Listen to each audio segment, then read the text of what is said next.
સ્વામિનારાયણ હરે સંવત 1877 માગસર સુધી નવમીને દિવસે શ્રીજીવાન શ્રી ગઢરામતી દાદા ખાચરના દરબારમાં બિરાજમાન હતા અને સર્વે શ્વેત વસ્ત્ર ધારણ કર્યા હતા અને પોતાના મુખારવિંદની આગળ મુનિ તથા દેશ દેશના હરિભક્તની સભા ભરાઈને બેઠી હતી.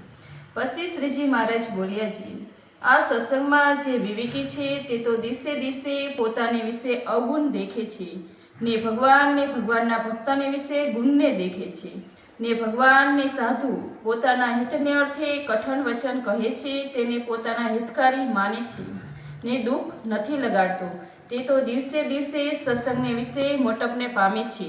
અને જે અવિવેકી છે તે તો જેમ જેમ સત્સંગ કરે છે ને સત્સંગની વાત સાંભળે છે તેમ તેમ પોતાની વિશે ગુણ પરઠે છે અને ભગવાનની સંત તેનો દોષ દેખાડીને એની આગળ વાત કરે છે. તે વાતને માને કરીને અવરી લે છે ને વાતના કરનારનો અવગુણ લે છે. તે તો દિવસે દિવસે ઘટતો જાય છે ને સત્સંગમાં પ્રતિષ્ઠાહીન થઈ જાય છે. માટે પોતાની વિશે જે ગુણનું માન તેનો ત્યાગ કરીને સુરવીર થઈને ભગવાનના સંતને વિશે વિશ્વાસ રાખે તો એનો અવિવેક ટરી જાય છે અને સત્સંગમાં મોટપને પામે છે.